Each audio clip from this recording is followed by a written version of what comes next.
Phantom Zone.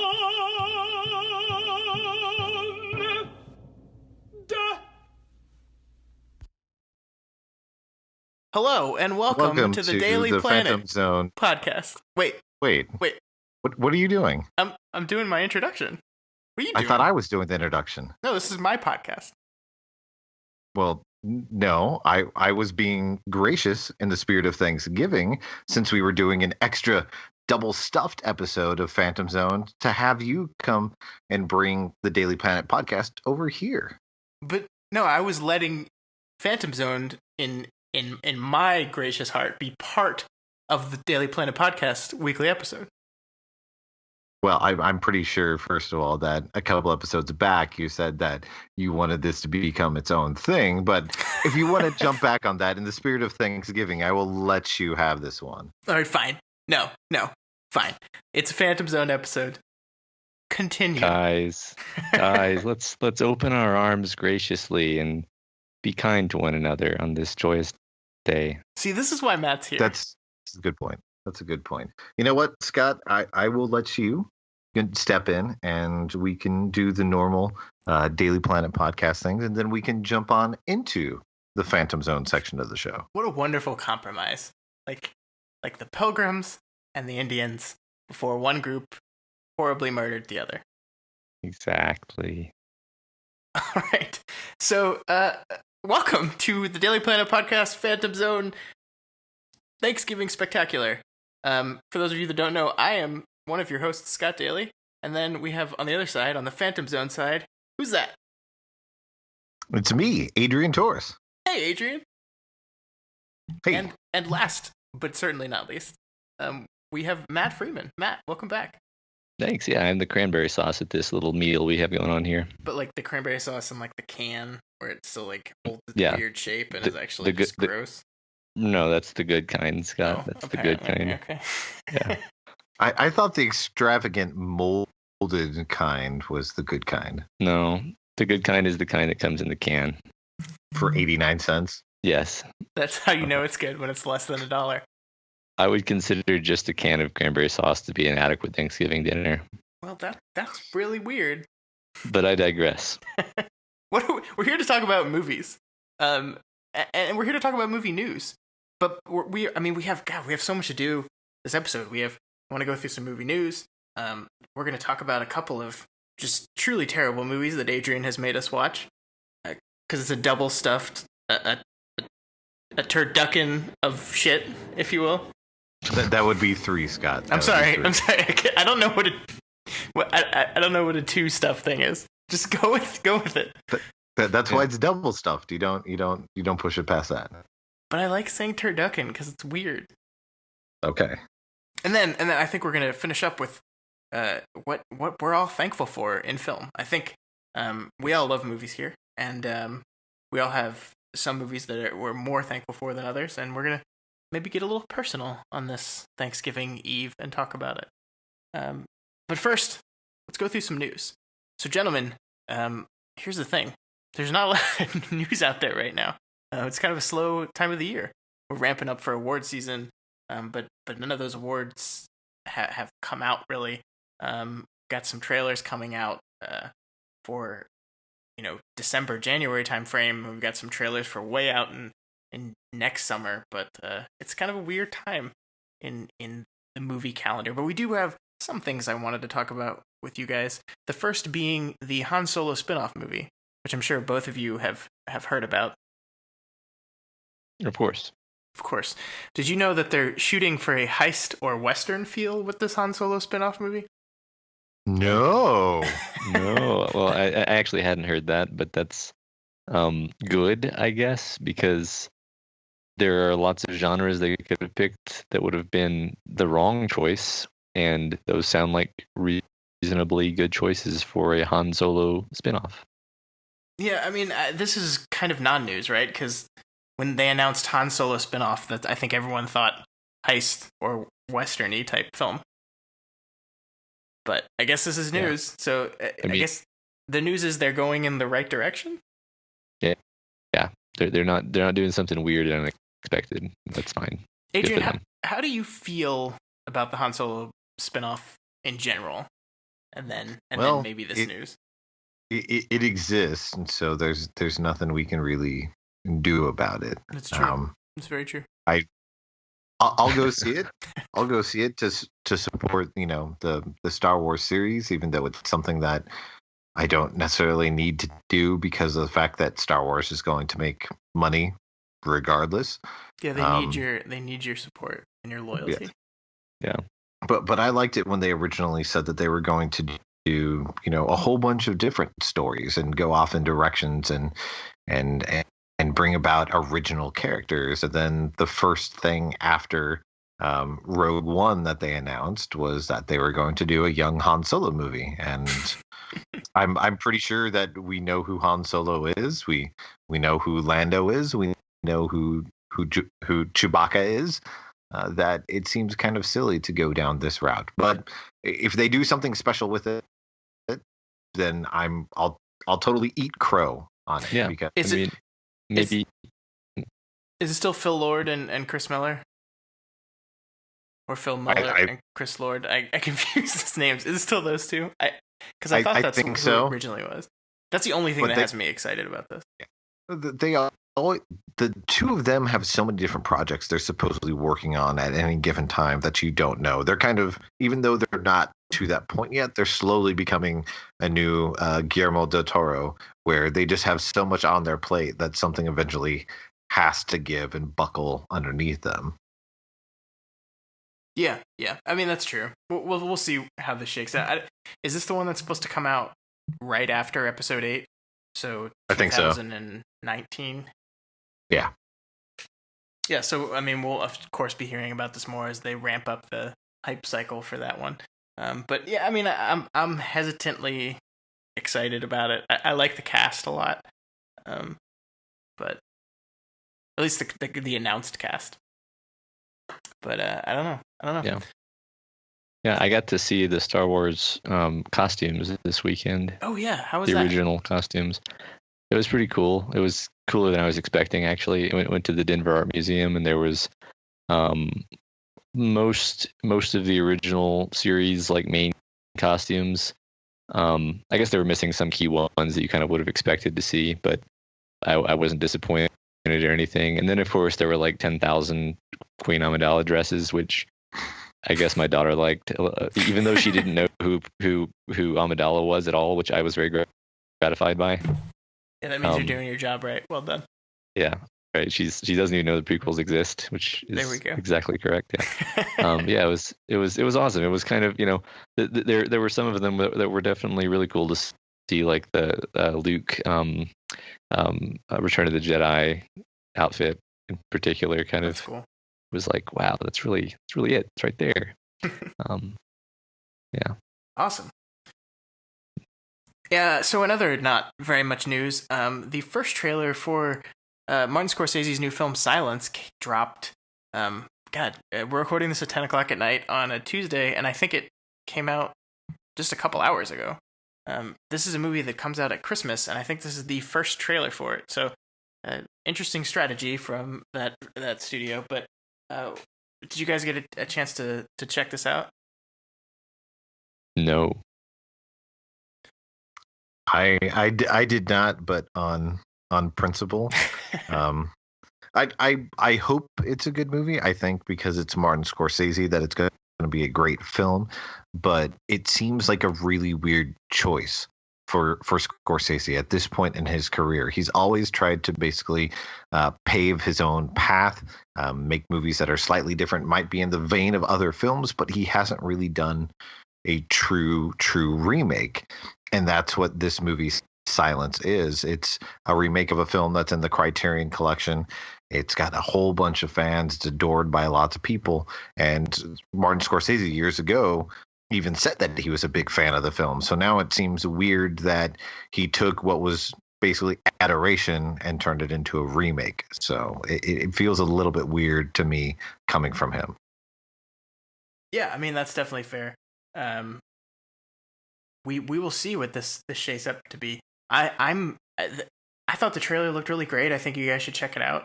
I'm excited for the movie. I've never seen the original that you're talking about, but I can see your concern and can see why that would be something interesting, at least, why this film was finally the one where he said, I've got to remake this. So I don't know.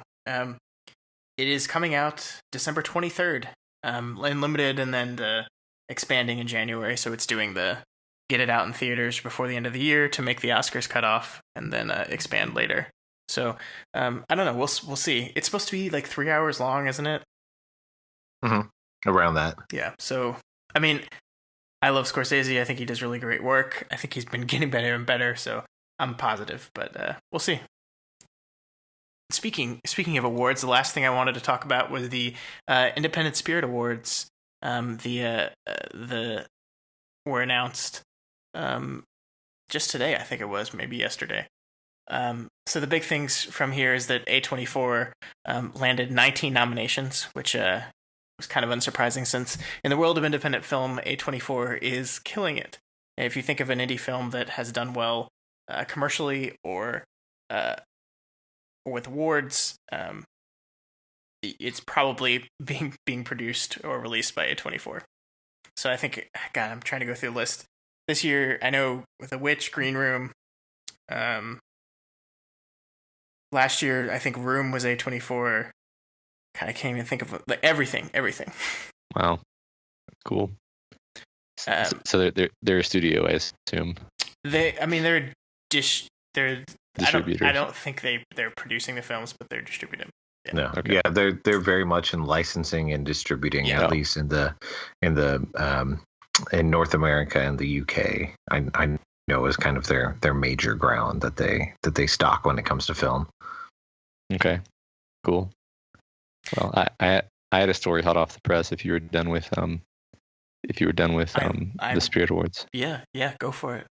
So Legendary Entertainment, which apparently is the company in some sense behind The Dark Knight, Interstellar, Pacific Rim, they've bought the rights to Dune.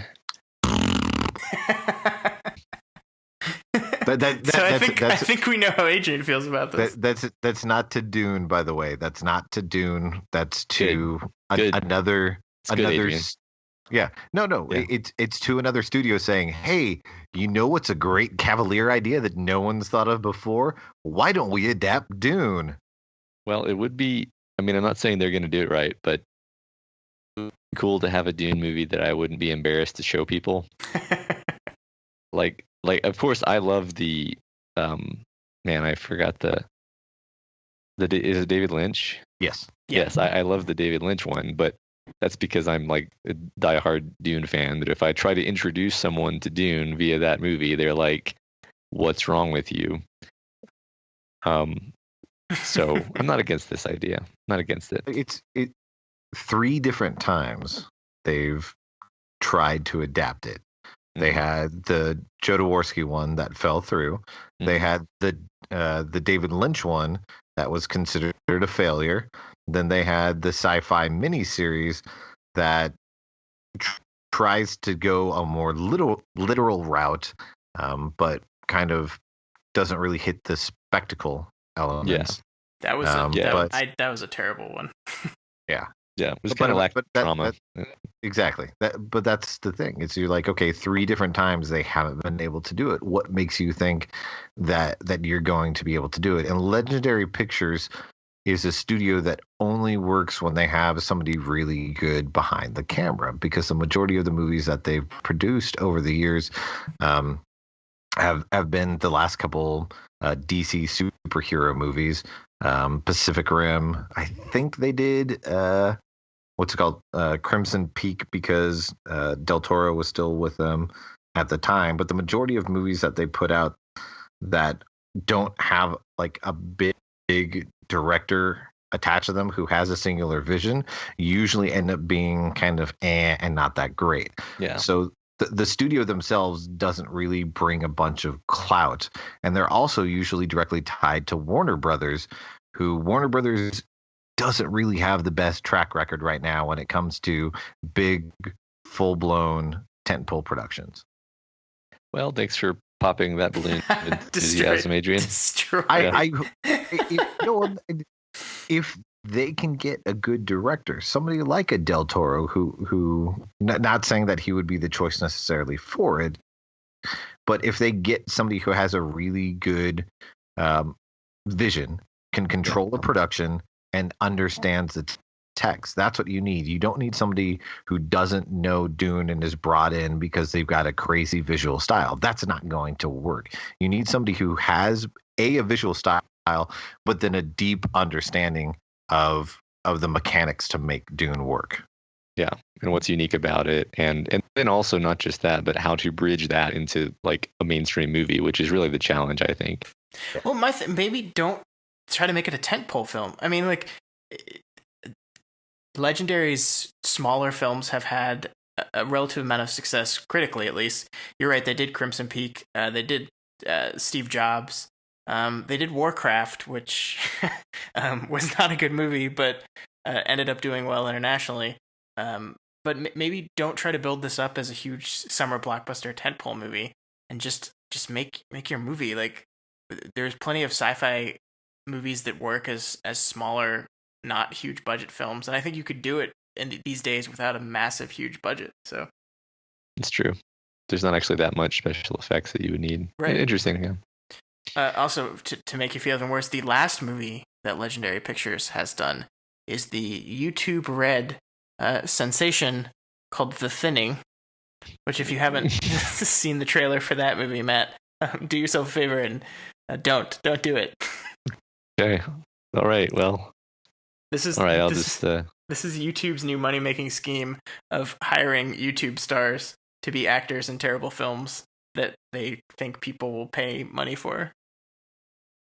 Thanks, Legendary Pictures. Yeah. All right. Well, I'm just gonna go reread Dune now and forget about this entirely. All right. So that's it. That's it for news for this week. There's of course going to be a bunch of new news coming in December and January as we move into award season. But that's it for now. So let's move on to our next segment. We do have some Phantom Zone stuff we do need to get to. Yeah, I mean, I guess like I could talk about more movie news for another hour or something, but I do have to share this podcast. So you know what? Here you go. I am metaphorically and literally passing the baton to you. Take it away. Well, since there's so much to talk about, I feel like I'd be remiss if we made sure to have everybody involved. But just like any good Thanksgiving, you have to kind of kick somebody to the curb, even if they don't really deserve it. So unfortunately, we're going to be banishing Matt to the kids' table for a little bit here. And he will join us once he's decided that he can act like an adult, basically. We did not do heart beeps this month. I sincerely apologize. For whatever reason, my brain left me and I completely forgot that, it's November. And that means that it's Thanksgiving. And there are so many movies that feature such great Thanksgiving scenes in them. And when I looked over the list, there were two movies that stuck out to me because they were both made by the same production company. The funny thing about these movies is if you put their Thanksgiving scenes combined, you get maybe 6 minutes of screen time. So we're really sticking hard to the theme here. Yeah, but it's in there, and technically it does play a pivotal role in both the damn movies. So not only is this a double stuff episode, getting both of these podcasts combining. Turducken. It's two, Scott. Turducken is three. That's as funny a joke as these two movies have themselves. Well, thank you. I'm honored. Does that mean I get millions of dollars? No, that means that you could potentially be jettisoned out into space if you don't stop. So what movies are we talking about? We are talking about the Happy Madison classics, with air quotation marks for days and days and days, of Paul Blart Mall Cop and Jack and Jill. Now, the first funny thing that we can mention about these two movies is the fact that Paul Blart Mall Cop is only sitting at about 31% on Rotten Tomatoes. Compare that to Jack and Jill, which is made 2 years later, which is sitting at a 3% on Rotten Tomatoes. Yeah, 30 something percent for a Happy Madison production is like fresh as shit. I mean, that's Well, about as good as they can hope for. post like 2000 or post 97. When was Big Daddy? Oh, I don't. Yeah, the '90s something. I don't know. Yeah, because that was the last. Because then I was trying to think where the cutoff was, and I know that Little Nicky was either 99 or 2000. So Jesus. that spells it. So there's kind of a funny story with this, because when you originally came to me with this idea you had, one of the first things we talked about was like, yeah, we could like jettison Adam Sandler to the Phantom Zone, so we'd never have to watch his shitty movies again. And then here we are, 4 or 5 episodes later. 6. I think this is 6. I can't even keep track. But yeah, here we are, and we've got not one, but 2 wonderful Happy Madison films.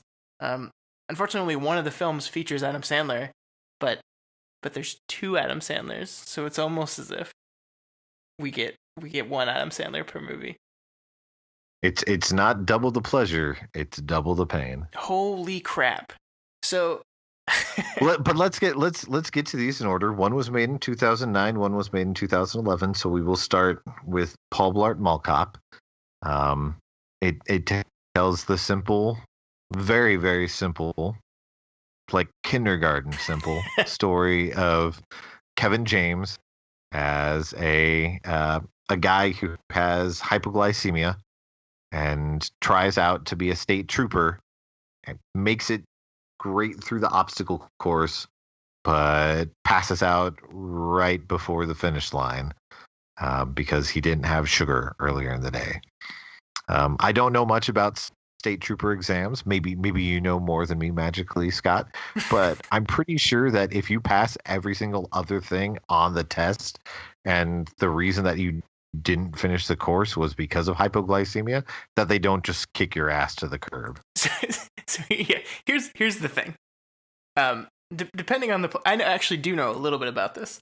Depending on the police department, once you're in the academy, you've already gotten the job if you can pass academy. An academy is months long. It's not like a weekend thing. Like the police academy, it's like school.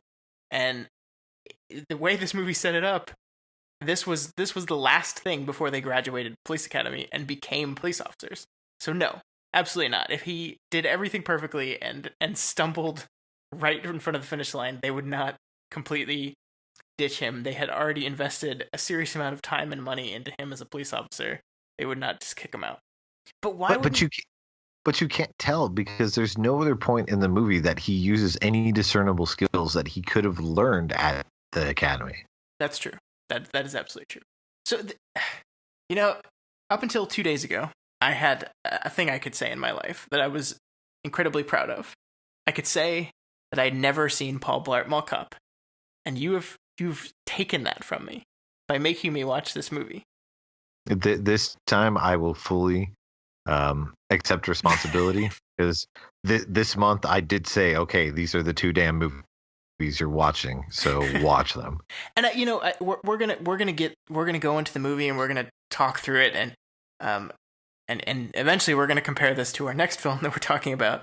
But honestly, I did not hate this movie.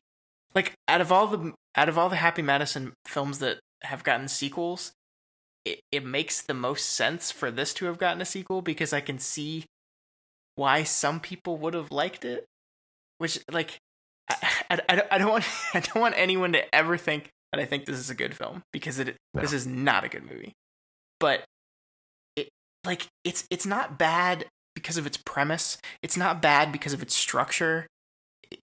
It's bad because it's a comedy that's not funny, and it strains itself to go for the joke in every situation. And first of all, the joke's not good, so it's not a funny joke. But it will break its world constantly and consistently to go for a joke, and it never works.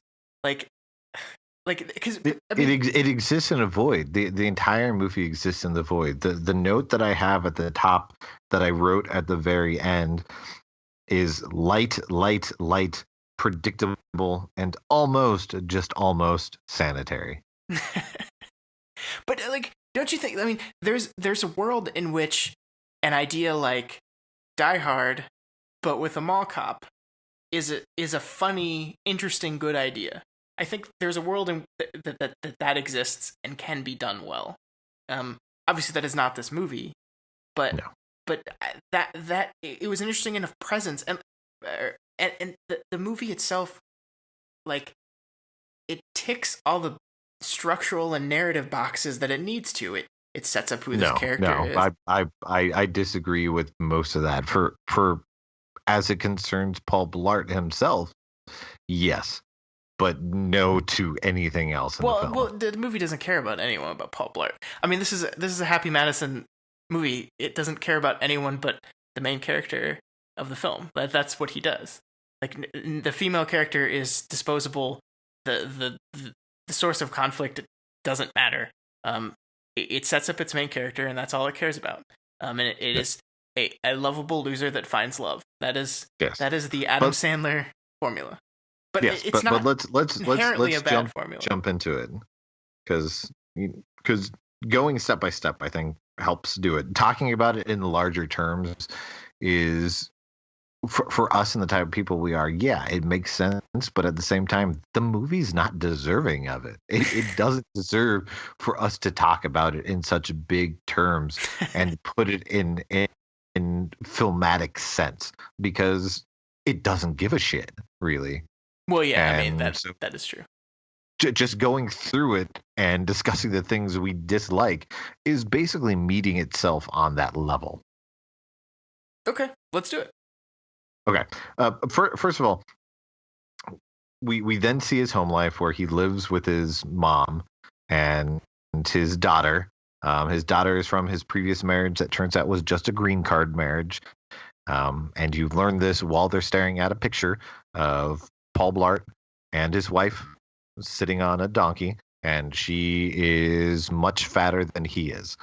And that's all you know about her, is that she's fatter than he was. It was a green card marriage, and she split. That's supposed to be a joke in and of itself, is the fact that she's fatter than him, which kind of lets you know the movie that you're out on. I mean, it's a slight change in every other joke in this movie, which is, get it, because he's fat. That's every other joke in the movie. So get it, because she's fat is kind of a twist on that joke. I guess, but then they underdo it because of the fact that we also 2 minutes before this saw Kevin James slathering a piece of fruit pie with peanut butter on it, which is one of the most disgusting things I have ever seen. And I have seen a lot of gory and weird movies this year. Yeah, no, it's really gross. And, speaking generally about fat jokes, like, I think there is a fat joke that can be funny. I don't think they're a good joke to go for at all. And if you do it lazily, it just comes off as super hurtful.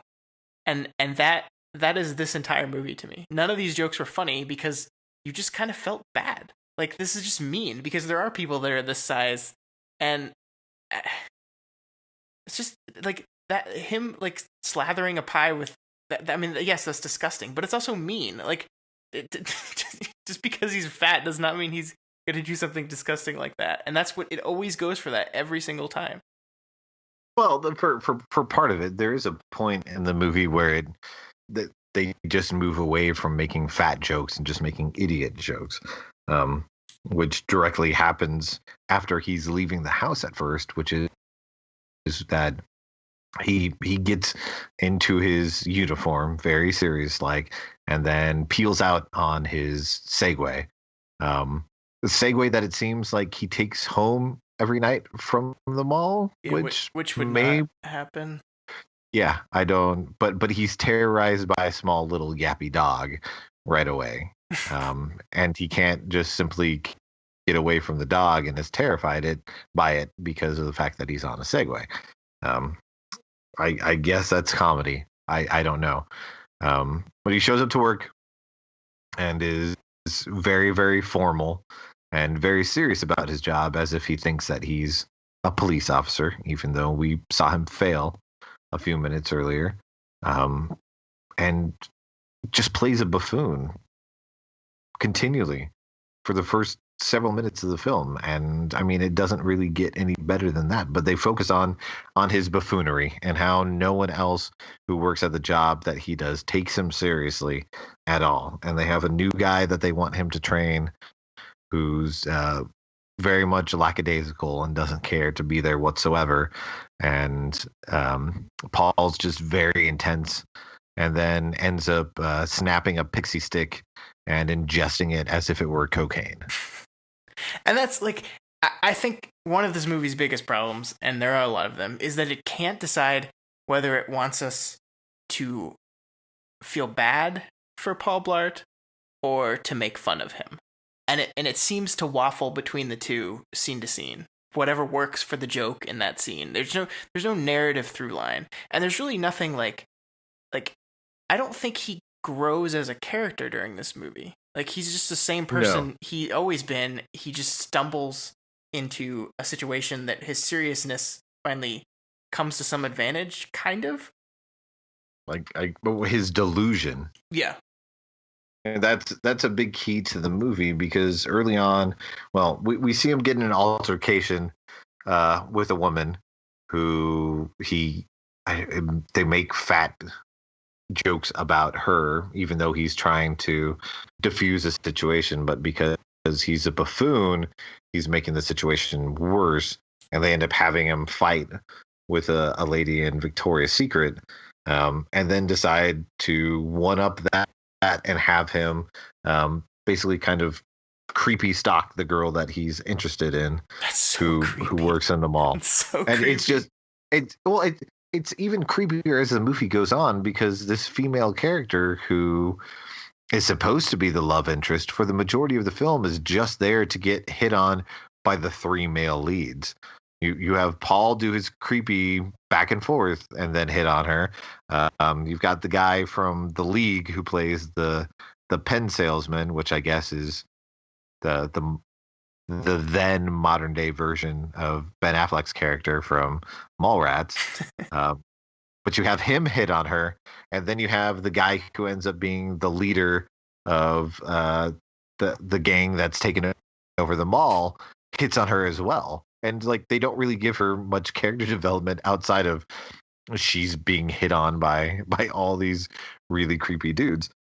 But then the funny thing that Paul Blart, the movie, does, by not really paying attention to any narrative structure whatsoever, is he hits on her, makes an idiot of himself, basically, and then ends up coming down and visiting her again at the end of the day, and offers her a ride on his Segway out to her car. And the way the way the movie frames it and turns it into a montage when they're on the Segway leaving is the end of most movies. Well, and like it goes montagey, and it's so differently shot than the entire rest of this movie. I really thought he was just having like a daydream or something, and he was just imagining this is going as well, because it makes no sense. Like you're right, she's not a character, so understanding why she suddenly is not completely weirded out and repulsed by this weirdo is hard to do, because she's not a character, so you can't understand what her motivations are. But yeah, it's such that Segway scene was so strange. Yeah. And he goes outside, walks to her car basically, and ends up getting her number to talk to her later, not necessarily on a date or anything, but just in general. He says he's going to remember it, and then she invites him to come to the bar where everybody goes after work.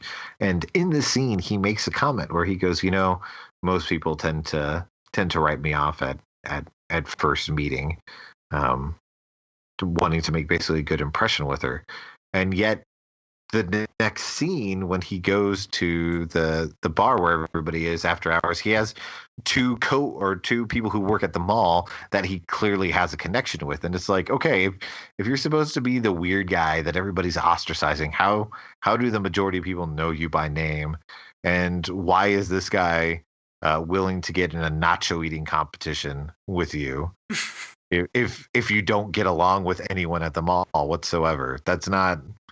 Is it just supposed to be a band of misfits? Because even if it's a band of misfits that you're hanging out with, you technically have people who've invited you into their inner circle. No, it's because the movie needed another example of a fat joke, so they had to have people eating mass quantities of nachos. And then take for a movie that past the bar scene and before the bar scene is very genteel, they then decide to have him eat a jalapeno that's really hot. And instead of pouring water, because he's a buffoon, pour margarita into a glass and start drinking it, and then lets us know 25 minutes into the movie, oh, I don't really drink. And he gets really drunk, has a weird hallucinatory scene, hits on the girl that he likes, and then falls out a window for no real reason. So, again, like, here's the thing, and we're gonna talk. I'm sure we're gonna talk about Kevin James. There's like, on some level, Paul Blart as a character is kind of endearing. Like, he's this try-hard guy, who like, on some level is a nice guy. Like, takes his job seriously. Like, you kind of feel bad for him, and you kind of like him as a character. And then they do stuff like this, which, like, I don't understand how this is working into the growth of the character. Like, to me, in any other movie, the pen guy just embarrasses him in front of everyone, and he feels embarrassed and runs off. But this is just him acting like an idiot, and him, like, he's responsible for his relationship with, like, the next scene in the mall, I think, is when he pleads with her not to shut him out because everyone else does it. It's like, well, you behaved inappropriately. Like, people are shutting you out because you're acting inappropriate around them. So, you drank one margarita, and then you proceeded to drink like 20 more margaritas and various other drinks, to the point that you were really confused and ruined the poor balding guy, who I don't know if that guy was doing karaoke or if that's just like his singing setup. If he's just like, hey, I've got a band, and everywhere he goes, he just shows up with a karaoke machine and then sings for like an hour. I'm like, who is this guy? Why is he doing yet another song at this bar? Does he just, is it like a quarter karaoke machine and you put in like money and then you get to do so many songs? Because I have no idea why that guy was up there the whole time. I don't know. Because they didn't want to pay for someone else. But that's how removed from the characters in like the characters that matter in the film that Paul Blart's getting drunk over here, and I don't care what he's doing. I'm trying to find out what's going on with the weird balding karaoke guy over here. That's not the good sign for your movie. No. If I don't care about your main character. No. But we're moving into the finally 30 minutes in, the main conflict of the film is taking shape. Yes, yeah. At minute 40 of a movie that's an hour and 31 minutes long, they decide to ramp it up, and we have basically what are middle-aged ex-gamers / BMX bike riders who end up taking over the mall by hijacking the security system and telling everybody that the mall is closing early in the day, and then grabbing guns while they're on skateboards and mini BMX bikes. Mini BMX bikes, I'm stressing that because it's not a normal sized bike. It looks like a bike that a child should have, like a 12-year-old child, that you've got guys who are in their mid-30s that are riding. And Paul doesn't find out what's going on because the guy who works at the arcade asks him if he'll watch it for a minute. And he ends up playing Guitar Hero, and can't hear the screams of the people who are pounding on the door where he is. And it comes to turn out that the leader of the group of people who are hijacking the mall is the guy that Paul Blart was training at the beginning, the lackadaisical guy who mentioned that he didn't even pass high school, so this was the only job that he could get, is actually masterminding this plot to Which, this plot, which is to get the credit card passcodes. Like I was never fully aware of what their evil plot in the mall is, because they basically had to get codes from there were essentially 6 codes that ran all the credit card machines in the entire mall, and the whole idea basically was to go get those codes to be able to access everyone's credit card information and have it transfer money through the bank to do a giant wire transfer, basically, to another bank in the Cayman Islands, where he was going to go for $30 million. Okay, is what he wanted. First of all, that's not how things work. As someone who is an IT security professional, that's not how credit cards and credit card security works at all. Second of all, each of the gang guys had the code written on their arm in blacklight, right? The blacklight pen.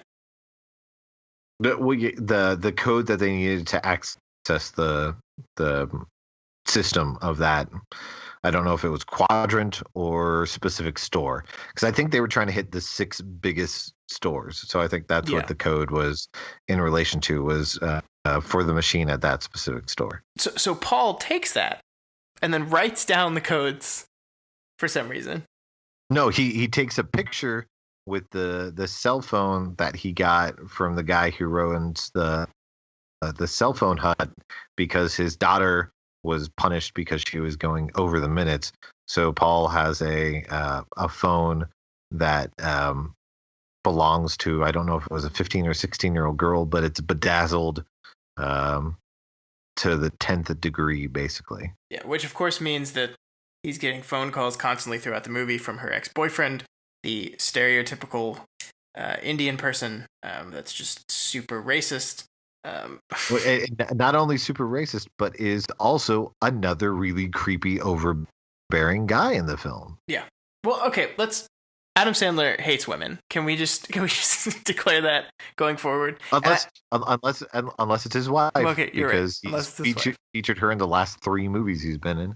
You're right. But Adam Sandler hates women, and we're gonna super get into this in Jack and Jill, because Jack and Jill could be called Jack and Jill, Women Are Terrible, because it's basically what the movie is. But yeah, like this movie makes that very clear in how it treats female characters, and just this whole thing, like that whole character is just weirdly unsettling and inappropriate and super racist. Like super racist. I mean, I know this was 2009, but that's not that long ago. No, but it's still ridiculous regardless. The issue that I have with the guy who's in charge of this whole plot to steal the money is that they miss a great story opportunity to elevate it. And of course, this movie's working on the most bare bones of principles. It doesn't care.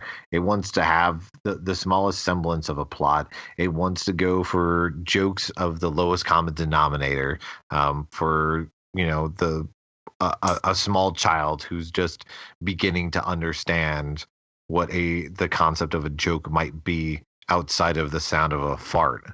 And that's because that's who they're shooting to. And then the parents who exist on that same level. And I know that sounds insulting to the audience, and yes, comedy is something that's a very fluid construct. There are so many different types of comedy, and there's so many different elements to comedy. There's so many different ways for people to interpret comedy, and there's so many different jokes that hit different people. But the way this movie's working is it's trying to do the barest minimum to make you laugh.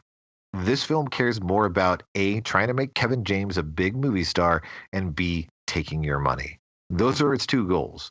If they invested time into this film, they could have had something good, because there are nuggets and there are pieces of a greater movie here. And while we say that about most films, it's usually one or two small scenes.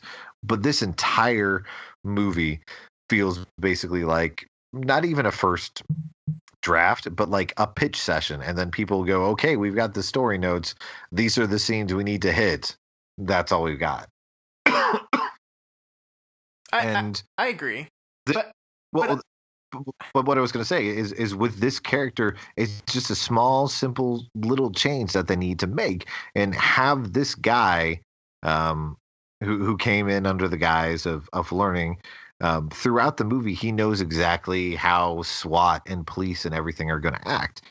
It would have been a better idea if it turns out that the reason why he's trying to steal this money is because he wanted to be in the SWAT program, and something happened and he wasn't able to pass the final test. So you have him being this person who's been let down for whatever reason, but dedicated his life to being the SWAT guy, and then wasn't able to hack it, going up against Paul Blart, who wanted to be the state trooper and failed at that. That would have been a more interesting dynamic, but the movie doesn't care about that whatsoever. Yeah, you're right. And I agree with you that it feels very first drafty. I think a lot of Sandler movies and Happy Madison movies are people sitting in a room saying, hey, this would be a good idea. And then they say, yes, do it. And then you have to construct a film around it. And we want to do it as quickly and easily as possible. I will say,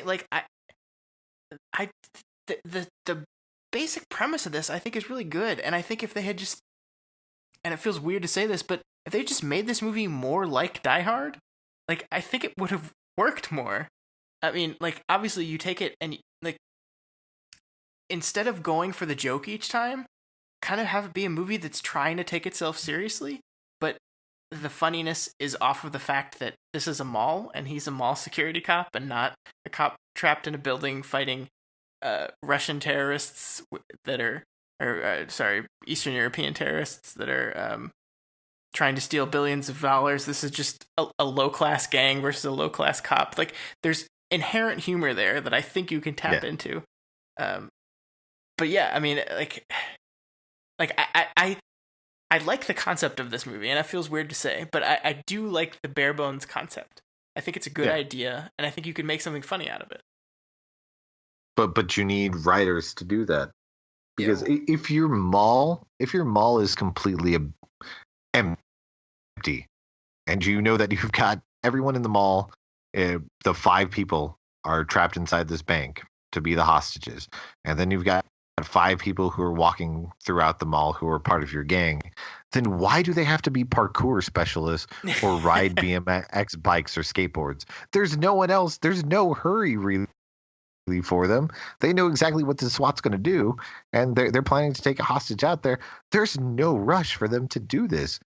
Plus, it's a mall. It doesn't take you that long to get from one end of the mall to the other end of the mall. And if you've got 6 people who are going to 6 different stores, they're not all going to be on the far north end of the mall and the bank be on the south end of the mall. You don't need the parkour people who just don't really fit in.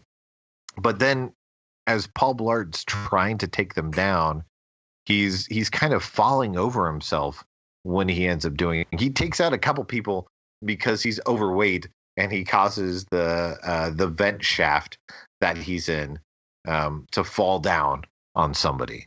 And they basically intimate at the beginning of the movie that the only reason that he did not become a state trooper is because he couldn't finish the obstacle course.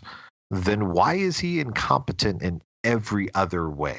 Right, he does that weird flippy thingy at the beginning of the opening scene where it's clearly digital and Kevin James can't actually do any of that. But yeah, they show him as super competent. He's just has a condition that he, for some reason, didn't prepare for in what is arguably one of the most important days of his life. But anyway, and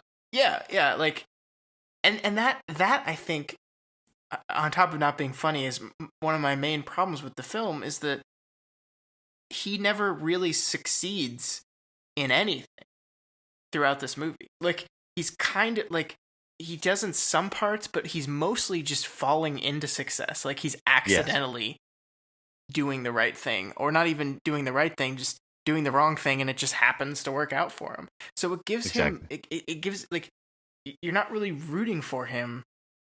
He's just stumbling along in the movie and occasionally does the right thing. And then occasionally the movie swerves to completely change his character to make a joke.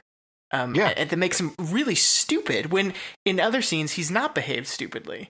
No, it just like when he's in the mall for so many different scenes, they have him, eating candy. But then when the movie needs it to, he doesn't have any candy on him, and he falls to the ground.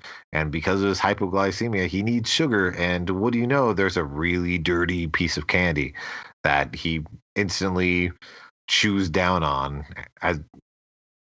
And again, they try to make the reference that the candy is a drug, because then 2 seconds later, he's able to pop back up and he's ready to go because he's got that sugar in his system. Right. First of all, that's gross. Overstatement of what hypoglycemia is and how quickly you'll fix. Like, you don't stick a lollipop in your mouth and suddenly, I'm better. That's not how that works. But yeah, like, someone with this condition would have something. First of all, they would have testers, because they'd constantly be testing the sugar level in their blood. And they would have something available at all times because they know they need it. But God, it just, like, I wish the movie had some sort of growth for the character and some sort of way to make his taking his job seriously pay off in some kind of meaningful way, because it really doesn't. No, it doesn't, because you have him taking down one by one all of the gang that are inside the mall, taking pictures of the codes that are on their arm. His daughter ends up showing up to the mall and being held hostage with the others. And he's constantly spying on them. And even at one point runs directly into the bank to get a closer look, only to run back out once he's seen the people and slam the door. But he's in contact with Amy, who's the girl that he's like, because she hid her cell phone, basically. Meanwhile, there's police and SWAT that are showing up outside that can't get close to the building because of the fact that the guy who's in charge of the gang knows exactly how SWATs move. And Bobby Cannavale's outside as the leader of the SWAT team, who also knew Paul Blart in high school, and they used to give him crap and everything. And the movie just, like, it feels a lot longer than about the hour and a half. It really does. This was boring. Yeah, because there's so many just little scenes in the mall that you don't really care about whatsoever. They've got a point where he's trying to help break the hostages out of the bank, and then everyone ends up falling through the ceiling. And get it? Because he's fat. Get it? Exactly. Well, I mean, everybody falls. It's not just because he's fat, but everybody is. Well, that one big fat guy is super fat. That's the joke, because he's super fat. Yeah. And so the leader of the gang is able to get out of the mall with hostages. He ends up taking Amy. Can we talk about one scene that is the perfect example for why this movie's choices don't make sense? We can't, but I know which one you're going to talk about. The hot sauce. Yes. So Paul Blart doesn't have a gun, and he's got the main bad guy with the gun on him, and he takes the bottle of hot sauce that was given to him by his nacho opponent, and he manages to flick a bead of hot sauce into the guy's eye from 6-7 feet away. Yeah. Which, on its own, I could see that being an okay beat. But then proceeds to stand there and celebrate his success while everyone tells him to tackle the guy.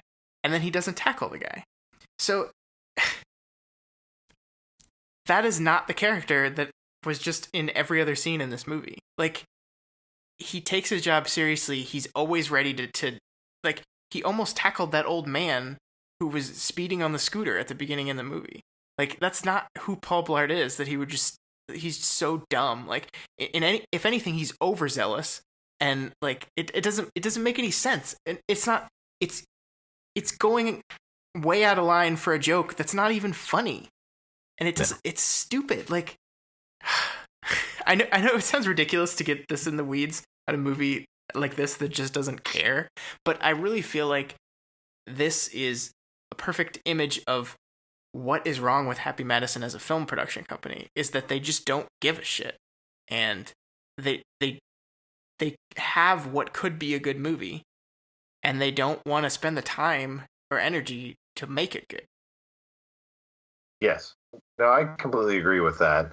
I didn't want to talk about the scene just because of how annoying it was. It doesn't add anything to the movie. It's, again, the movie taking a break from everything that's going on to say, hey, look, this is funny. He's being stupid. But it doesn't, because even within the world, he's just being an idiot. And it's just an excuse once again to have the bad guy get away so they can go to another location. And Paul Blart ends up in a van that he ran into earlier in the movie, and gets Bobby Cannavale to come along with him to go and try to stop the guy. And he has him pull over near the car that he's able to track, because the guy who was calling, the Indian guy who was calling him earlier, ended up putting a tracking on his ex-girlfriend's cell phone, which Paul was able to slip on one of the people that's in the car. He tries to make a heroic jump onto the vehicle, completely misses, but somehow instinctually knows exactly where they're going, which is the airport, where there's a private jet that's waiting for him. They end up having a tussle once he's able to catch up with him and the leader of the gang. And through dumb luck, he's able to subdue the guy, and Bobby Cannavale ends up running up behind them. And he's like, oh man, Blart, you did it. That's awesome. And then pulls a gun on him. Because he's really a bad guy too. Wouldn't you know it? The guy that we've only seen for 4 scenes have no reason to believe at any point would be behind this, except for the fact that he's a SWAT guy. And a character earlier in the movie said, look, the SWAT's moving exactly in formation, just like you were told. This has no bearing on any of the. It doesn't matter. Like, no. And it doesn't matter, because directly after he tips his hand and says that he's the bad guy, he gets ready to shoot Paul Blart, but magically somehow the head security guard and the other police sergeant who were outside the mall have shown up in time, and the head mall cop guy has pulled the other police officer's gun and shot Bobby Cannavale. Hooray! But they literally just appear there. Like, the camera pans over to show him with the gun. There's cop cars that are showing up, but there's no cop car that they have physically gotten out of. They teleported. Probably. I would believe it in the world of Paul Blart. Especially because 2 seconds later, after they get Bobby Cannavale, the police sergeant comes up and he goes, Blart, I checked and I heard that you tried out for the state troopers, right? I can put in a word and you can work for me directly. And Paul Blart just goes, no, I think I would have stayed protecting the mall. Wait, so we just sat through 90 fucking minutes of a movie where you didn't get to live your dream. This guy who has absolutely no authority whatsoever to just say, hey, I'm going to hire you off the street, and you fucking turn it down. That makes no sense. And it doesn't make any sense. It's not like throughout the course of the movie he realized that this was his true calling, if anything, he was behaving like he was a cop, and he realized that he should be a cop. It makes no sense. It's exactly stupid and unearned. It's terrible writing. He's going to go back to work the next day, and it's going to be the exact same thing again. He's going to be overstepping his bounds. He's going to be annoying every single person he works with. He's going to be pissing off mall patrons and probably be without a job before the end of the year. Yep. But it's okay because he's going to get together with Amy. He's got the girl. Exactly. And his daughter even says, hey, this one doesn't need a green card. It's wonderful. Yes. I only laughed once in this movie. And the moment that I laughed at was when the police sergeant ends up putting Bobby Cannavale in handcuffs and ends up saying a lie. He says, your flight's canceled. And the head mall cop guy had been writing one-liners that he should use. And he's like, oh, that's pretty good. And I was like, oh, that's so stupid. I will elicit a small chuckle for that. See, I laughed 0 times in this movie. I did not laugh at all. None of these jokes, like I understand we want to be sensitive to viewers who might, for some reason, like this movie. This isn't a funny movie, and no. If you find these jokes funny, like I like stupid comedy, like I like stupid humor. I mean, we loved Greasy Strangler, for Christ's sakes. Like yes. That we thought that movie was hilarious. It's not that we're like this. We only like highbrow humor, and we don't like no. This just isn't funny. It's just not funny. Well, it's funny to children of a certain age. If you have a child who is between the ages of 8 to 12, they will probably find this movie hysterical. The weird thing is, there's plenty of scenes that don't really cater to them and that they don't care about. There's no real character that they can really be on the level with and fully understand or can compare themselves with, because it's just a whole bunch of adults basically throughout the movie. But the level of humor that they're catering to is to those small children. And if you're an adult who's in your 30s plus, or even 20s plus, and you think that this is one of the greatest movies ever made, that's kind of unfortunate. You're I wrong. feel bad for that. If you're a child between the ages of 8 and 12, you don't really have discernible taste as is. So it's okay if you like this movie, as long as you revisit it in 4 to 5 years and then go, that movie was a piece of shit. What was I thinking? But here's what I'll say. In defense of Paul Blart Mall Cop, I think this movie is harmlessly bad. Yes. In that, it like I didn't like it, but it's not like I didn't feel like I was being tortured watching this movie, and No. I understand how there's a certain subset of the population that would go to this, turn their brains off, and think that they liked this movie enough to where it got a sequel, which I will never watch, Adrian. I don't care. I'm not watching Paul Blart Mall Cop 2. But so. Would you like to know what I did an hour and a half before No, you did not. we recorded? No, you did not. I rented the movie. Oh I haven't watched it, but I rented it, and I will, when we are done recording, I will tweet out a picture of the box just to prove that I rented the movie, because I knew there was a sequel, and I have to watch it because there's a sequel. I watched the first one. I know a sequel exists. I have to watch it to complete it. But I have to see if they learned from any of their mistakes, because that's what I'm interested in. They made this sequel like 1 to 2 years ago, and it was like 5 to 6 years between when they made the first one and they made the second one. The second one looks like it has most of the same writers and director, and it has Kevin James again. I'm interested to see if they went back and they were able to tweak any of those elements, if they made Paul Blart more human, if they attempted a different style of humor. I'm not saying they necessarily did, but I'm curious because you had that time in between. And Kevin James even though he hasn't been successful at all, has tried to grow in his career. I mean, even though it's a horrible, crappy movie, and we're just going to touch on it for a moment, but just last week on Netflix, they put a movie called True Confessions of an International Assassin. That's I don't know if it's a Happy Madison movie or if it's just part of the Sandler contract. I believe it's one of the movies that's in there because it's being put up as a Netflix original. It's got Kevin James. It's got people who would show up in those types of movies and people who worked on the crew of the other movies that I wonder.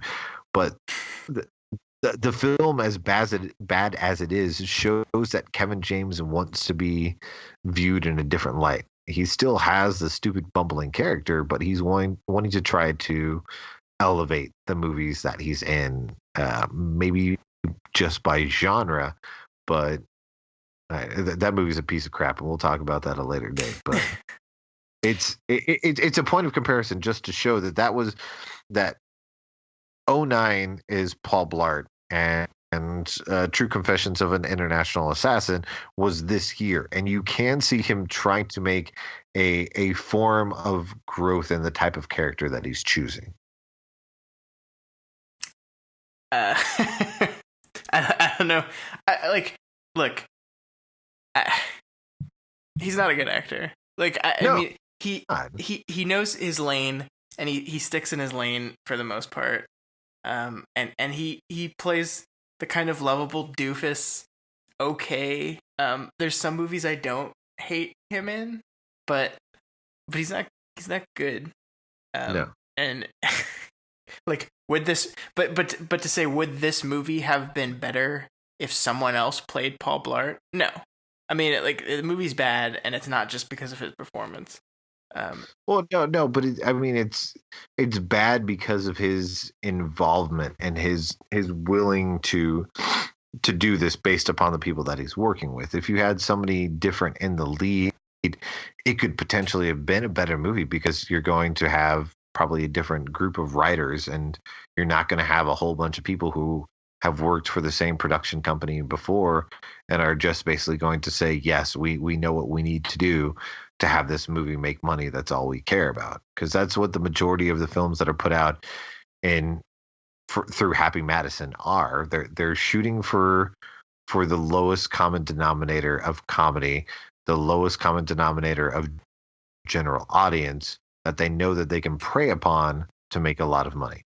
Yeah. And that's seen in the next film that we're talking about, Jack and Jill, which is basically it's if you dislike Adam Sandler and you think that the guy is just trying to do whatever he can to make millions upon millions of dollars, Jack and Jill is that movie that you're looking for. Absolutely. And are we moving on to Jack and Jill? Are we officially? Yeah. See, so I called Paul Blart harmlessly bad. Yeah. Jack and Jill is evil. This is a movie that it's so bad. It doesn't make any sense. It has at least Paul Blart had a semblance of a structure surrounding the movie, the basic concept. The basic concept of this movie is literally just Adam Sandler plays a girl twin, and then we'll figure it out as we go. Yes. And if you try to break down the plot of this movie, there isn't one. There's nothing really happens in this movie. And what's worse is that I think because Adam Sandler was playing two roles, he decided to put the same amount of energy he would put in one role. So his Jill character is his shtick, and his Jack character, he's not doing anything, and at all. He's not even trying. I guess he's yelling. Maybe they filmed the Jack scenes after they filmed the Jill scenes, so he was tired by then and just didn't want to be there anymore. But he's phoning in this performance like I've never seen him phone in a performance before. It's just when he's in Jack mode, it's just yelling and flailing. Yeah. And it doesn't. There's times where he's chuckling and reacting, and you don't know if there's a stand-in or a double who's off on the side saying something funny to him, and that's what's causing him. Because he's randomly doing his little okay, haha, whatever, but it doesn't make sense in the context of the movie because you're like, are they pumping your lines back to you? Is somebody who's the stand-in doing a funny voice? Because we don't know, because you're laughing about things that aren't funny to begin with. So I don't know what world you're existing in. But I mean, the only laugh I got from this movie was literally at like minute 3 when they started filming the Pepto-Bismol commercial with Regis, and out from behind the bed they have Dana Carvey pop up like some LSD child of Bob Ross and Marty Krofft, because he's got this kind of it's kind of a permed afro that's orange, and he's got glasses and suspenders and orange facial hair, and he has one line and that's it. His character was more interesting than the majority of the people in the film. I agree. I laughed twice in this movie. I saw him and I wondered if he was going to be in any more of the film, and I was utterly depressed when the film ended. I hadn't laughed a single time since that moment, and he never showed up again. I laughed twice. I laughed at Shaq in the ham commercial. I didn't. That's on you, buddy. That's just dumb enough for me to like it. Like, it's Shaq wearing a wig, eating ham. I don't know. And then I laughed. It feels, but it felt forced to me. It felt like, hey, we need you to act crazy, and people are just going to inherently think that's funny. It felt too forced. Kind of why I liked it though, because like you can kind of see that Shaquille O'Neal's trying not to laugh as he's doing it, and I don't know. That's just no. Well, I mean, to me, it felt like Shaq thought, "Oh, this is the greatest thing in the entire world. It's going to be funny," and I'm like, no. When people try to do that, it makes them painfully unfunny. Sorry. Shaquille O'Neal saying, "I give this ham 4 rings," and then trying to take a giant bite out of an entire thing of ham. That's just hilarious to me. But the other time I laughed was the Dunkachino thing at the end, because I just can't believe Al Pacino was in this movie. I can't believe it.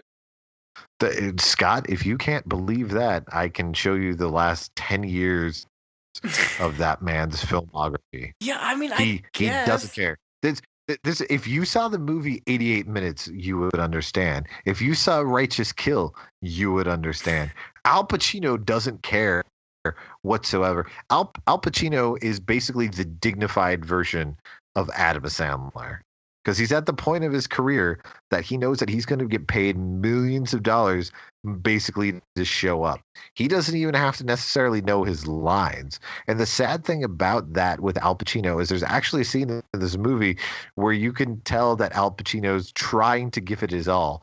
And you're just thinking, why is this the movie? You're deciding this is when I should try to act for the first time in 5 or 6 years. I guess. I just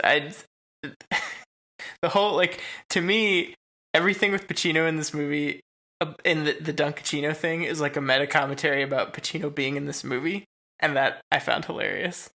Like, I wish I could say the that ridiculousness of him slumming for a Dunkin' Donuts commercial is, to me, him slumming for this movie. I have no idea. If you give the man enough money, he will probably show up to anything. If I had millions upon millions of dollars, I could probably hire him to come do like my nephew's birthday party. But then he says after he sees the commercial, no one can see this ever. And yes, I thought that's what he maybe that was Adam Sandler showing him a cut of Jack and Jill. I don't know, but it basically presupposes the same issue that's in Paul Blart Mall Cop, that you have a movie that's taking place because this is the one thing that it's supposed to do.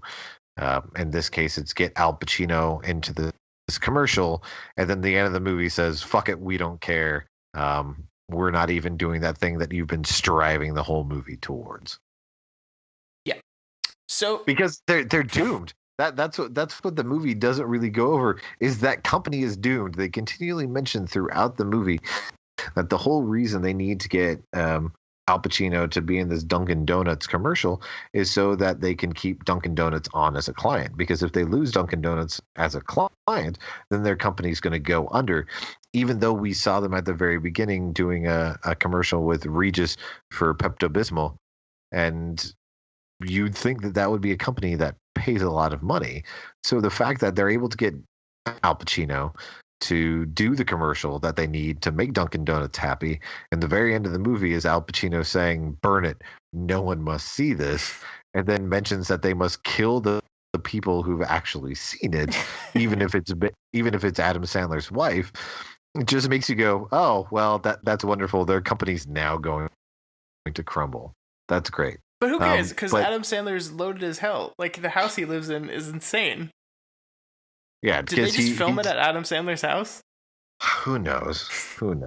But the movie, the basic elements of a plot that exists is that he is Adam Sandler's Jack is a successful television commercial director who's worked with everybody. He's at the top of his game, and it's right around Thanksgiving time, and his twin sister is going to come and visit. And he doesn't like his twin sister because she's loud and brash and obnoxious and always gets on his nerves. So he is trying to juggle dealing with her and her crazy nagginess while also trying to court Al Pacino to be a part of this ad campaign for Dunkin' Donuts, because the company is basically on its last legs. So, here's the central problem with this premise. Adam Sandler, Jack, doesn't like Jill because she's loud, obnoxious, and annoying to everyone she meets. But the problem is that she is loud, obnoxious, and annoying to everyone she meets. Like, they all love her. But they all love her. But it doesn't they love her because the script tells them to, not because anyone would ever be able to stay in a room with this woman. The movie bends over backwards to make us feel sorry for her, but every joke stems from how annoying she is. So it doesn't work. You can't have it both ways.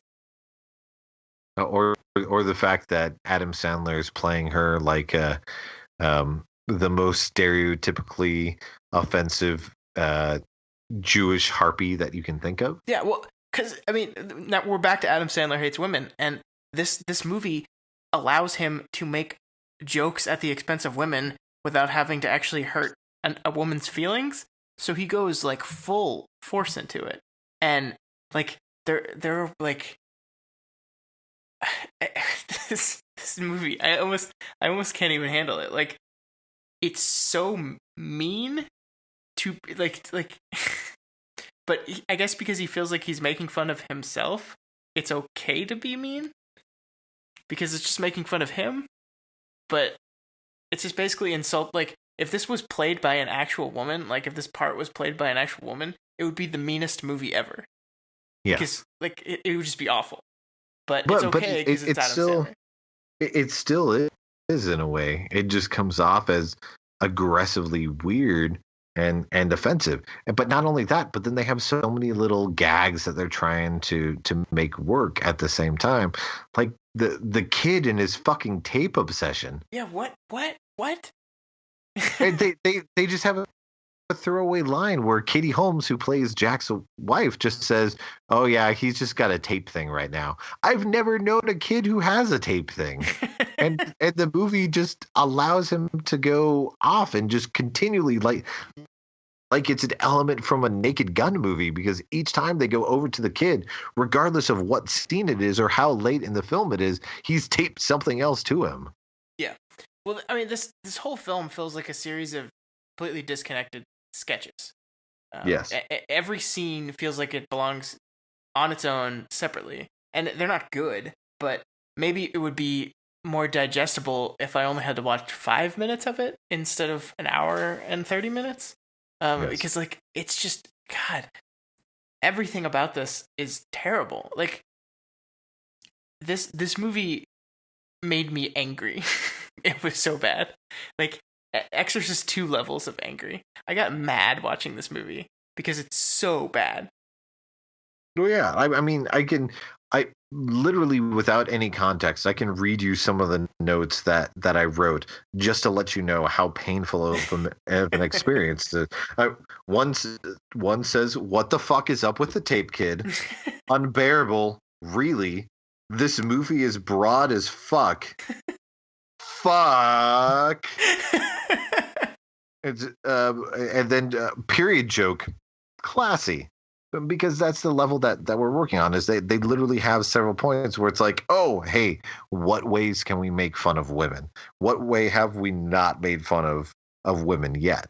And actually, an interesting comparison between this movie and Paul Blart happens about at the halfway point, where Jill's main issue that she has in life is that she hasn't been able to find a man.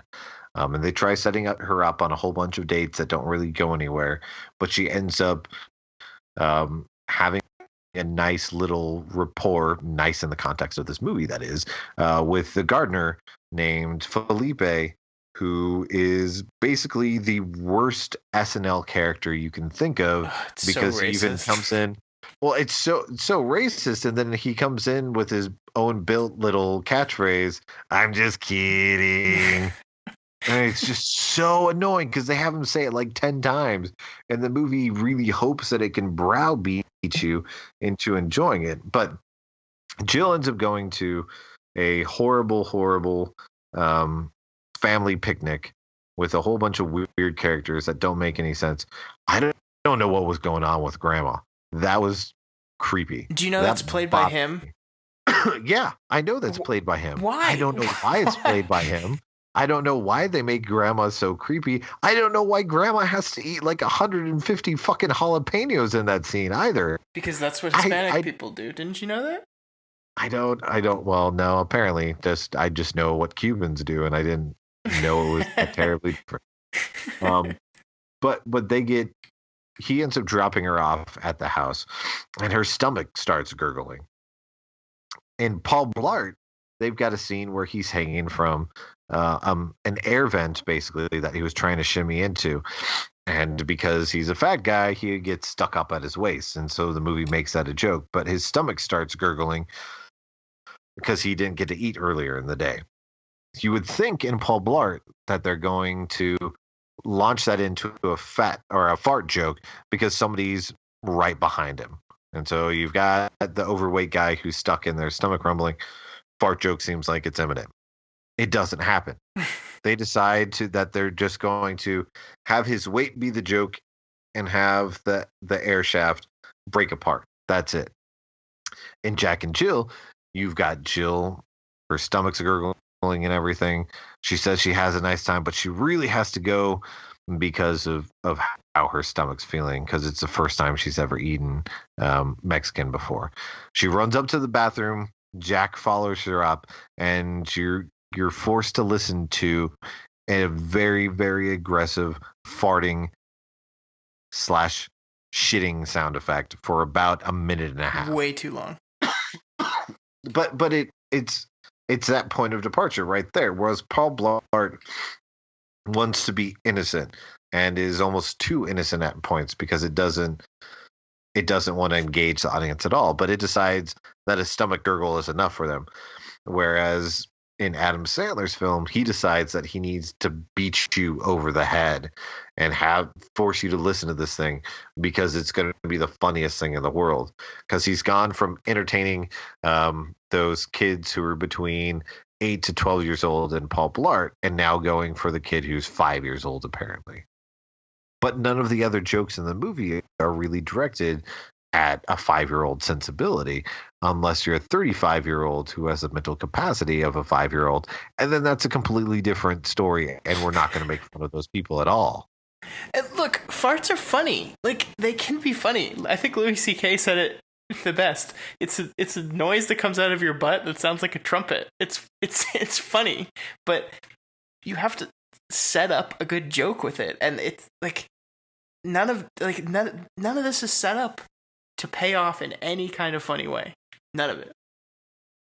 And you're right about those random recurring bits, like the bit with her not knowing the titles of movies that goes like 4 times. Like, okay, first of all, that's not funny. No. Second of all, who is your character? Like, she's like, the Jill character is just whatever it needs to be in that current scene. Yeah.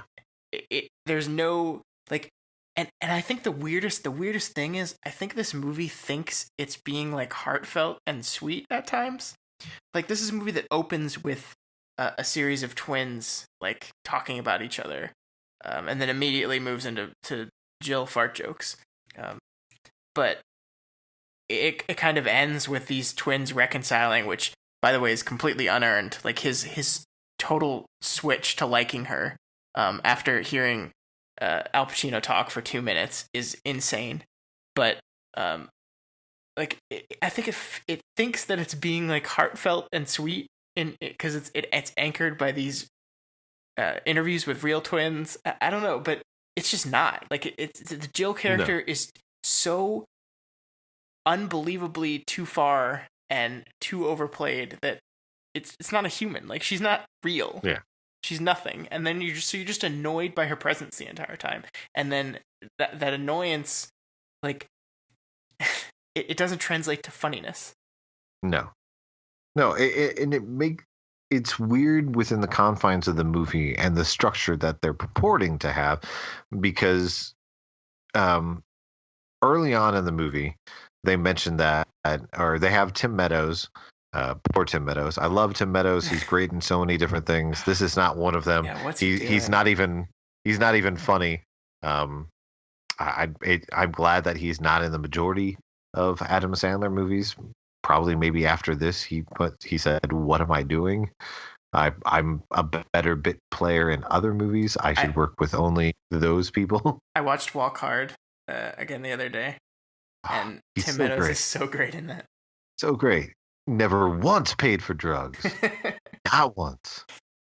And he's great. I love Tim Meadows. I love everything that he's in. He was great in Pop Star earlier this year. He's got a great reoccurring bit on the Goldbergs right now as the most ineffective guidance counselor of all time, who lives the saddest existence in the entire world, which is like the role he was born to play. Yeah. It's great. But he's in this movie basically to help move the plot along at several different times, because he literally walks into rooms where Adam Sandler is and relays a piece of information. And early on in the movie, he's like, "Hey, Al Pacino is going to be at this basketball game in a couple days. That would be a perfect situation to talk to him about doing the commercial." He says this, and then literally it feels like 2 months go by in the course of the film because Jill's there and never leaving. And I found myself at several points in like a 20-minute period of time going, wait, didn't they have a basketball game they were supposed to be going to sometime this week? And then sure enough, they get to the basketball game. Jill, because she's completely aloof and has no concept of anything in the world, ends up winning over Al Pacino because she doesn't view him as an actor or anything. But they make Al Pacino to be the creepiest stalker of all time, and just goes too far. I guess he's supposed to be funny because of how far off the bat he's going. Get it? Because she's an ugly woman. Why would he care about her? That's the joke. Because she's an angel, remember? Yeah, Al Pacino tells us that she's an angel, and she's so pure, and she's so decent, and more people in the world should be like her. Here's the thing. She's not, though. Like, no. That's not who the character is. Like, she's abrasive, and she's annoying. And she's mean. She's mean to everyone. Yeah. Like, So you have the character in Jill who's mean and an asshole, and then Jack is kind of mean and an asshole too. And these are your two characters you're supposed to like. Yeah. The only person I liked was Katie Holmes, and she's not really even in this movie. No, she's basically there on vacation. She's when I watched her in the movie, all I could think of is that this was the most embarrassed and held hostage that she'd looked since she was in tabloid pictures with Tom Cruise. Well, I told you my theory, right? This was near the tail. Yeah. This was near the tail end of their marriage, so I feel like she took this job just so she had somewhere to go every day, so she could get away from him. Yeah, because she really wanted to go on a Caribbean cruise. Yeah, well, I don't know if this is the first movie in Sandler's. No, this is definitely not the first movie did it, but they set part of this on a cruise just so Adam Sandler could go on a cruise. I mean, he does. He wanted to go to Majorca. Like, because none of the cruise doesn't matter to the plot of the film at all. It's not like the finale doesn't even happen on the cruise, so it's just like we threw a cruise scene in here because I wanted to go on a cruise. But yeah, the cruise exists so that they can literally advertise Carnival Cruise, just like they can advertise Dunkin' Donuts, just so they can advertise Pepto-Bismol, just so they can advertise a whole bunch of other companies. That's and then so they can have right there.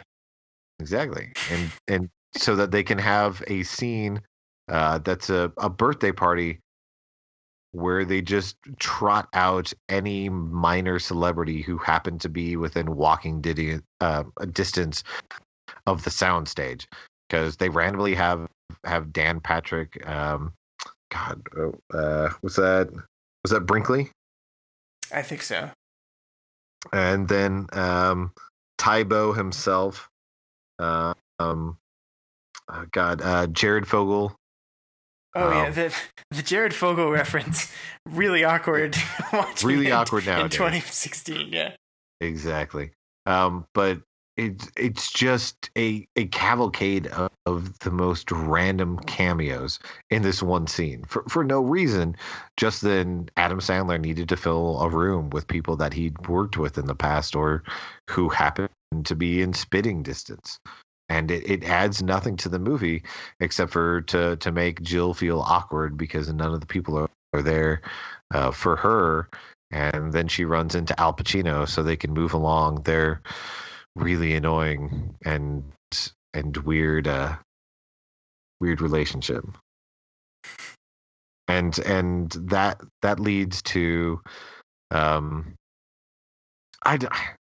it's not even exciting to talk about, just because how they jump from thing to thing doesn't really make a lot of sense. No. And they end up going back and forth on a whole bunch of events. Jill goes on the date that's not really a date with Felipe. And while she's doing that, Al Pacino comes over and accuses Jack of hiding her in the house because of how obsessed he is and everything. And he tells Jack that, hey, if you get your sister to go back out with me, then I will do that little commercial that you want to do. Was there ever a scene when Jack broached the idea of the commercial with him? I don't think there was. He doesn't directly ever say it in conversation, but he mentions that he wants to have a talk with Mr. Pacino at like the basketball event when they're at the Lakers game. Yeah. But I don't really think they directly have a sit down because this movie can't be bothered to do so. But, I mean, they end up.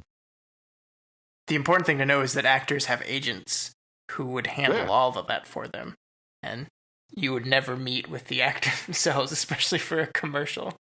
No, but it's crazy Al Pacino. He can do whatever he wants in this movie. Of course. He magically has a villa or whatever in Majorca that he's rented out just randomly because he knows that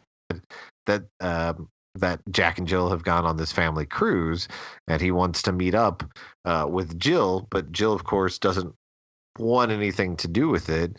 So Jack decides, oh, I'm going to do the next best thing so I don't piss my sister off, and I'm going to dress up like my sister and go try to seduce Al Pacino to be in this commercial. So you have a weird 10-15 minute period of the movie in which Adam Sandler is dressing in drag to pretend to be the sister that he's playing by dressing in drag. Yeah, and like, if only he would have played that differently than him just pretending to be Jill in the first place. But he doesn't. No. He plays it exactly the same. Because he's a lazy ass actor and doesn't care. Yeah, Al Pacino doesn't really catch on to it except for to make a joke directed towards Adam Sandler to call him feminine, basically. and so, of course, as any horrible film of this ilk, you end up having Jill find out that Jack is pretending to be her with Al Pacino, and she decides to go back home to Long Island, where the majority of horrible people in the world are from. I'm sorry, Long Island. It's a terrible place. It's a terrible place. My dad grew up on Long Island. I apologize to your father. Hopefully your father would be like, no, I grew up there, so I totally understand. There's a reason why I left it. And there's a reason why people leave Long Island. And if you're stuck on Long Island for your entire life, you'll probably threaten me with words that I don't really understand because they're all mumbled together. So that's my view on that. But she goes back to Long Island and takes a picture of her and Jack's mom to the bar with her so that she can technically not be alone on New Year's Eve.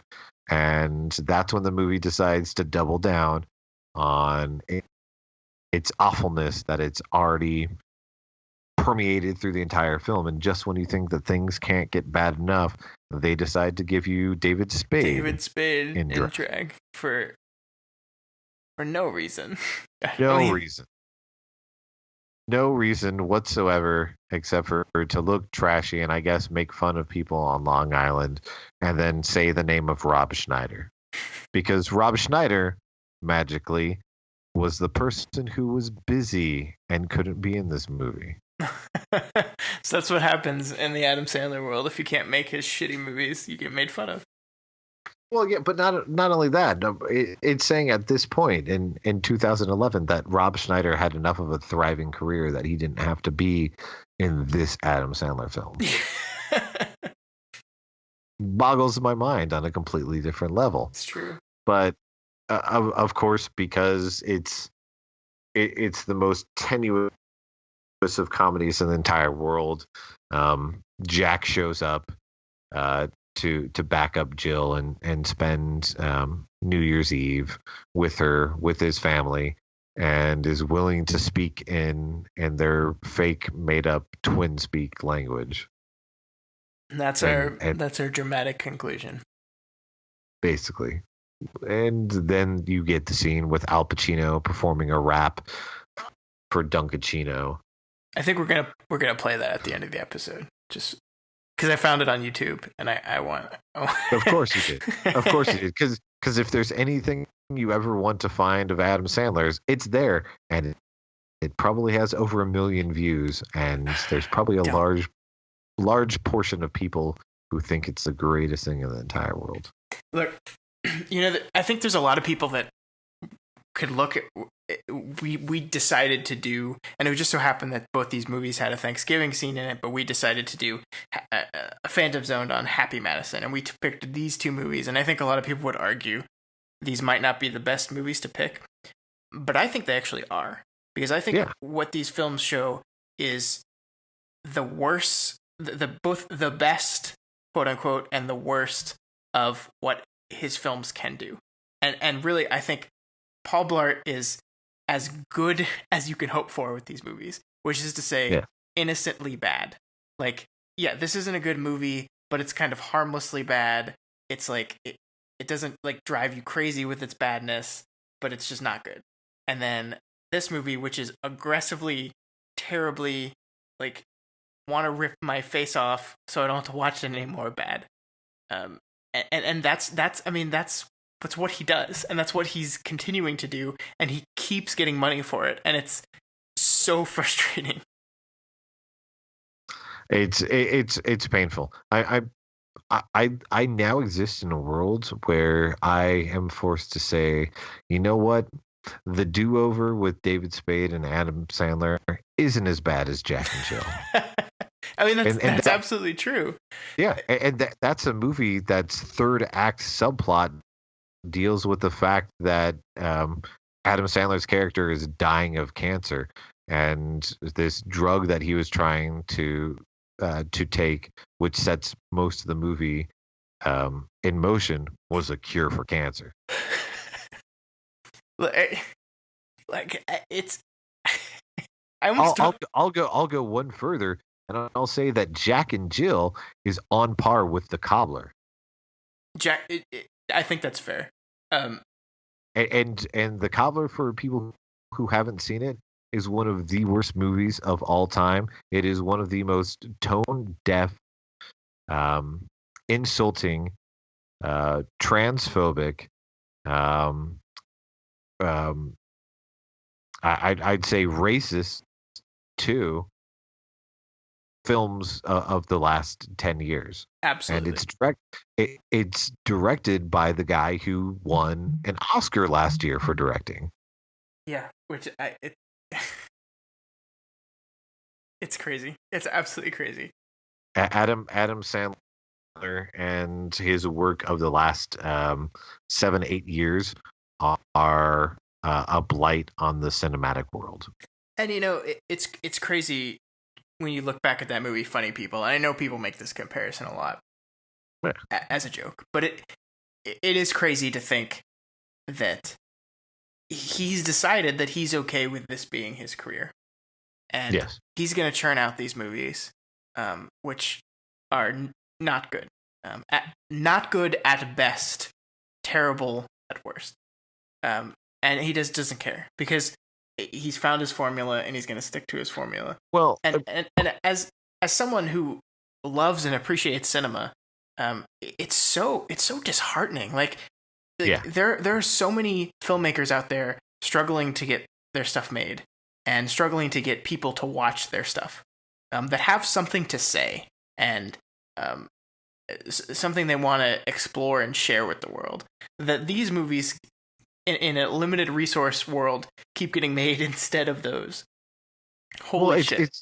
It's a giant fuck you to the cinematic community, basically, because he made Punch Drunk Love years ago, and then tried to do Spanglish, and then tried to do Reign Over Me. And I think after Reign Over Me, right before he did Funny People, he started to get the sense that okay, people aren't giving me this credit. They're not treating me this way that they're treating like Jim Carrey or other people.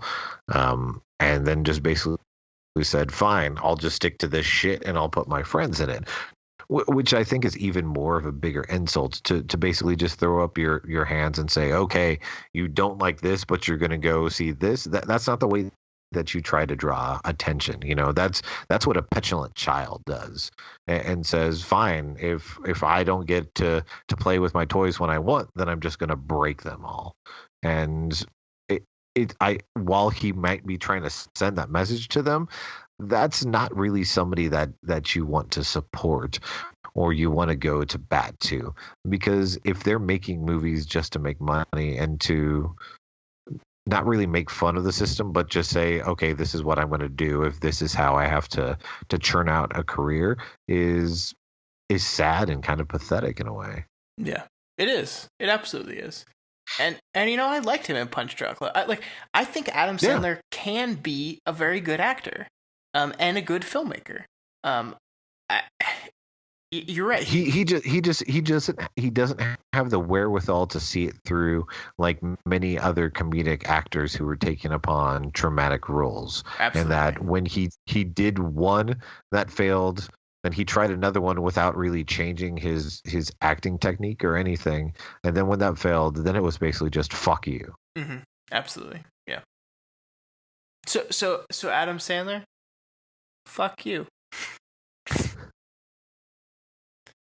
Please do not send Rob Schneider or David Spade to come beat us up. Because I will have to walk into the ocean and drown myself if they end up beating me up. I'm so sorry. It's okay. Now I kind of hope it happens. Yeah, and that will be funnier than either of these movies. That's very true. That's very true. Okay, so I think we've kind of hit the nail on the head, not only with these movies, but with the issue of Happy Madison past 97.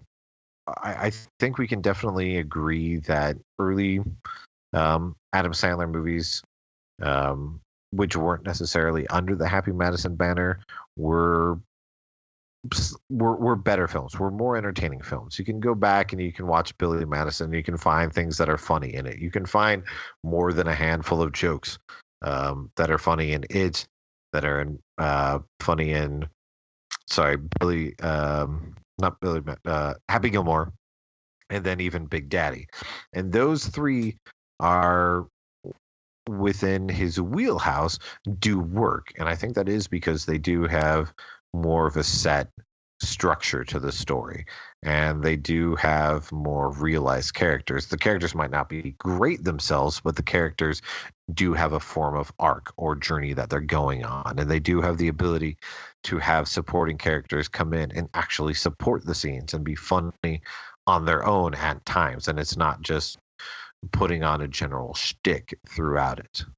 Yeah, I do think that Billy Madison and Happy Gilmore are overrated movies. I don't think, when we watched them as kids, we thought they were hilarious. I don't think they're quite as funny as we remember them as kids, but I do think there are parts in those movies that work. I think Happy Gilmore is better than Billy Madison because the Billy Madison character always annoyed the shit out of me. He was really annoying. I like Adam Sandler's character work, I think, is just bad. Like, yes. Whenever he's just playing as himself, like, he can pull off funny moments, but whenever he's trying to do a character, I just can't stand the movie. I could not stand The Waterboy. I could not, like, Little Nicky is terrible. Obviously, Jack and Jill. Like, anytime he's doing a voice or a character, no. Well, he's got the bad trait of bad comedians that you hear people talk about occasionally, and that's if you're doing a bit and you're laughing at how it sounds to you in your head, and that's not what's coming out, that's how you know there's an idea or an issue there. Is if you're laughing because you're like, oh my God, this is so funny, this is what I'm going to do with it, and no one else is laughing at it, then you're the issue, not the audience. And that's how Adam Sandler feels often when he's doing bits and he's doing characters and he's in his movies. He's thinking, "Oh my God, this is going to be hilarious. I know exactly how this is going to play out." But he's not in the moment. He's not trying to make that character come alive. Yeah. So let's ban this fucker. Well, there's only two of us, so I don't think it's gonna be a problem. Well. We still, for expediency's sake, and also, for our rigorous judicial system that we have, as pertains to movies on trial, do still have to go through the formalities of, voting yay or nay. So, Scott, guilty or not guilty? Guilty. Both these movies are guilty. Happy Madison as a production company is guilty. Guys, there's so much good entertainment out there these days. Like, quality films, quality comedies that just, like, don't waste your time with these movies. Just stop watching them. If people stop watching them, he will stop making them. Agreed. I'm going to vote guilty as well. And I know it sounds like a silly thing as a point of comparison, but every single year, you have your major tentpole animated films that come out. You usually have a big DreamWorks film. You usually have a big Pixar film. You usually have a big Disney film. Then throughout the year, You've got smaller films that might come out from Columbia. Maybe Sony's got one that they try to sneak in there, and they're usually not good movies whatsoever. They're bad. They're putrid. They're aimed to kids, but they're kind of a slog. The animation might not be that great at all. Those movies are 10 times better than these two movies that we watch because they'll have a joke, because there's people who spent the time to animate these characters and put some form of labor of love into those movies. I can't say that about Paul Blart, and I can't say that about Jack and Jill. These movies existed because somebody said, we know a target audience that we want to hit, and we'll go to our movies regardless of what we put on. And we live in a time where there's certain movies that are great and get lots of critical acclaim, but the only way that you can see them is by going to either certain film festivals or renting a movie when it shows up directly on VOD. That's the reason why certain movies get any home at all, is because they know that they can release on Vudu, they can release on iTunes, instead of skipping over the theater where people might not see it because they don't care. Yet the majority of Adam Sandler releases up until the Netflix films are constantly shown in theaters. They make millions and millions of dollars because of the money that they're able to make. Netflix said, we want to sign a giant contract with you because we want to feature the next series of movies that you're going to put out there. That's sad on our part that we allow that to happen. There's many things in the world that are terrible. There's many things in the world that are sad and that are scary. And we live in a time where people are waking up each day and they're looking at the news and they're saying, holy crap, what's going on?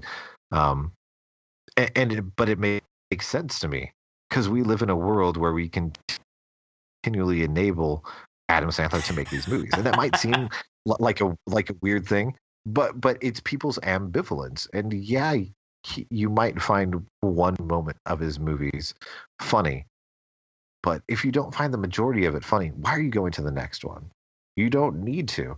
You can skip it in the theater and you can decide to watch it on VOD where it's going to be cheaper. And that's going to hurt his movies in the long run. If you decide, hey, we've seen way too many of these things, we can spend $1.50 or use a free code and go to Redbox and watch the movie, that we'll stop getting films like this. And we'll get a period where people go, okay, we need to make these comedies better. And that's, ladies and gentlemen, how watching an Adam Sandler movie is like voting for Donald Trump. Technically that's not what I'm saying. What I'm basically saying is that we live in a time where there's so many different ways to consume media, not just television and movies. There's so many different ways. There's people who will wait to rent everything. There's people who go to the theater religiously. We get complacent when it comes to going to the movies. We see a trailer for something that looks marginally interesting. We go to it. We get upset that the movie's not great. And then we hear people months later tell us about this small little film that was in theaters for a couple weeks. That was great, really. If we think that there's a chance that a movie might not be that great, don't go see it. Go see a movie that you hear somebody saying is great, Yeah. And do listen to friends who have more varied taste. And if people are continually just going to Adam Sandler films, maybe don't trust their judgment. Yeah. I mean, I think that's kind of our jobs as critics, right? To me, on top of talking about why exactly these movies are bad and diving into it in detail, it's to defend the little known, to defend films that are different or weird or not well known or not going to do very well, and to bring attention to them so people will experience them. Yes. Pop Star is a comedy, kind of in the same vein as these movies, in that the type of humor it's going for, infinitely better, of course. It's smarter too. Yeah, it's absolutely smarter. But it did not do well in theaters. It did not make money, and that's a shame because that movie is 100 million times funnier than any of these movies will ever be, and that's and no one saw it, and they should have. Stop seeing Adam Sandler movies. But hey, Scott, would you like to know something? What's that?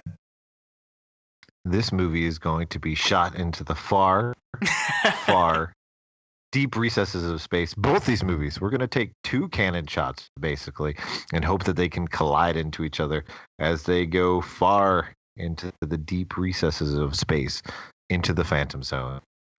And we will never have to watch another Happy Madison movie on this program again. Thank God.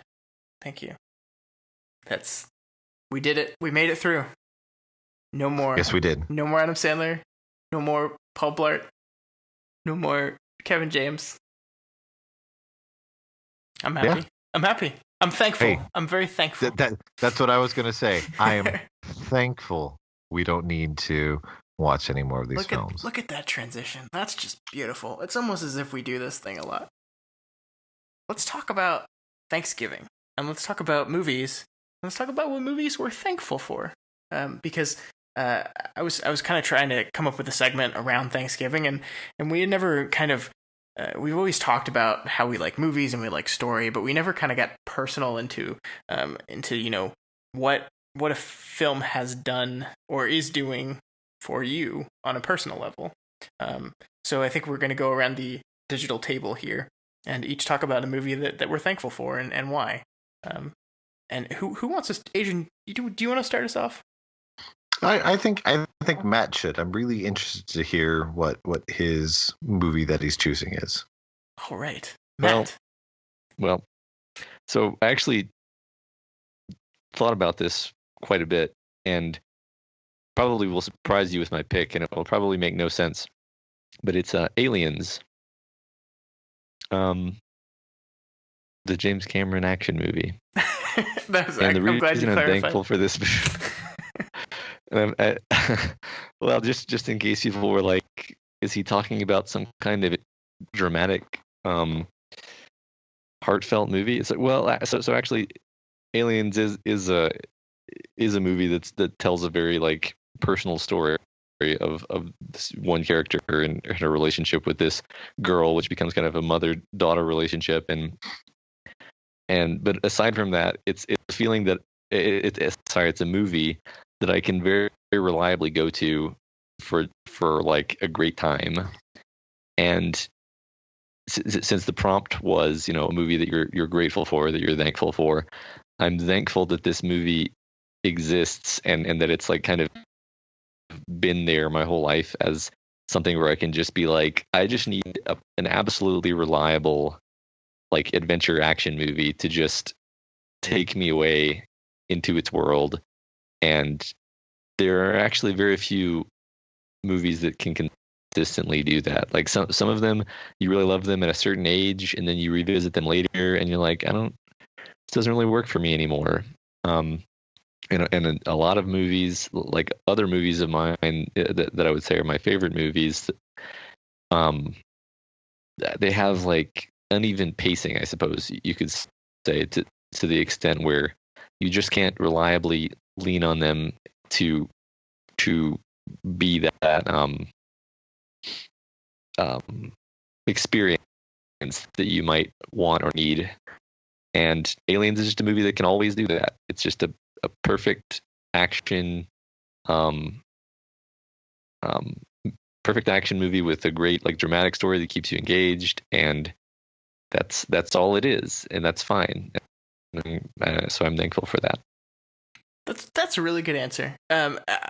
We've talked about the movie before and how much I love that movie, and I agree. I think one of the remarkable things Alien does is how it sets up the characters, and it takes that time at the beginning of the movie to establish each and every one of these, well, the important Marines at least, so we see who they are as people very quickly and very efficiently. And Cameron does a really great job with that. So good answer. I'm thankful for that movie too. Yeah, good. I'm glad. I'm interested to hear you guys. I I was thinking mine would be kind of a weird off pick, but maybe I'll be wrong. Let's see. Who's next? Adrian, why don't you go? Well, I had one that I wanted to go with that I actually changed earlier today when I was thinking about it, and I'm going to be thankful for North by Northwest, because not only is it an older film and it's a Hitchcock film, but it has lots of tropes that are still very popular in movies nowadays: mistaken identity, corruption, MacGuffins left and right, a not entirely globe-trotting adventure, but still one that spans a whole huge space of or land, basically. That you've got action set pieces left and right. You've got a dynamic lead, and it's one of the few older movies that you can probably show to anybody of any age and they'll become engrossed by it. And that's something that's really difficult to come by nowadays, especially when you're showing a movie that's 30, 40, 50 years old. You've got lots of younger people who they're just going to turn their mind off to it. But because so much that's going on in the film is still resonates today, and you've got Cary Grant, who you just can't beat at all, that it's still a film that can captivate audiences, and that says a lot. You don't have to worry about there really being any language or anything in it because of the time that the movie was made, and it's just a solid, brilliantly done film. Awesome. Just out of curiosity, what was your thing before you changed it? Defending Your Life. I don't even know if I know what that is. It's an Albert Brooks film. About a guy who, at the very beginning of the movie, he dies and he goes to the afterlife, and he's told that basically what happens is everybody gets to spend their time in this city while each day they go and literally, like the title says, defend their life.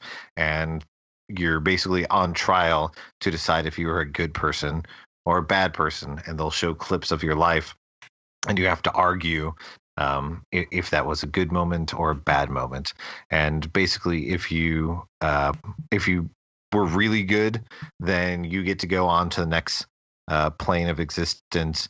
And if you didn't do great, then you end up being reincarnated to try to give it another go. And it's very much done in Albert Brooks's sardonic and sarcastic sense of humor. But at the same time, it tells a great romantic love story with Meryl Streep's character that he ends up meeting, who clearly has been a much better person than he has. But it's a great movie. It doesn't matter if you're religious or not religious. That it's great too. Awesome. I will definitely have to check that out. Movie. I've never seen that film, so it's on Netflix with the rest of Albert Brooks's films. Awesome. We'll check that out. Cool. But as for North by Northwest, I don't know if I've seen that, or if I haven't seen it in many years. This is one of those like glaring holes in my viewing experience. It's great. You got to watch it. Yeah, you got to check that out. It's so good. Will do. All right. So last but not least is me. And you know, you guys, both of you talked about some real classic movies that are undeniably great films. Mine is not that. I picked High Fidelity as the movie I'm thankful for, and I'm going to explain why. This is the 2000 film starring John Cusack. It's based on the Nick Hornby novel of the same name, and like most Americans out there, most human beings out there, I have been in relationships that did not work out.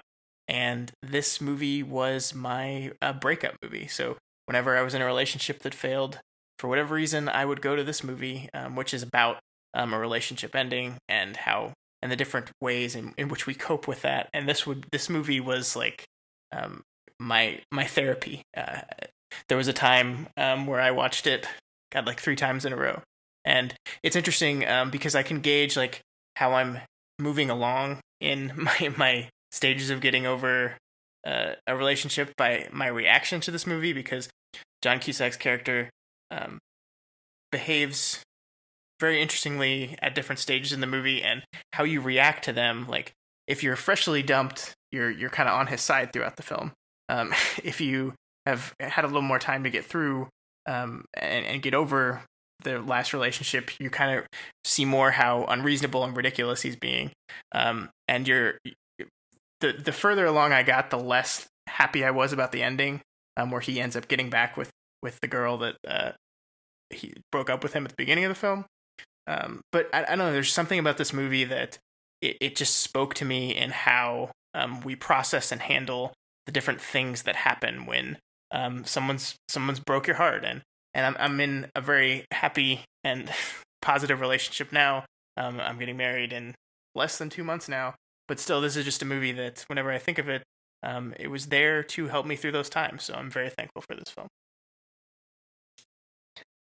That's awesome, and I haven't seen that one. I like that answer because it's, concretely, it's like you're not only thankful that it exists as a film, but you're sort of thankful for its therapeutic value and like implementability in your life almost. So that's pretty cool. I don't know how I haven't seen that one. That seems like a classic. Yeah, I mean, it's definitely, like, if I look at it critically, there's a lot of problems with the film structurally. Some of the performances aren't that great. Although I will say that Jack Black is incredible in this movie, like absolutely incredible. Awesome. I think it's one of his first big non-Tenacious D performances, and he did such a great job.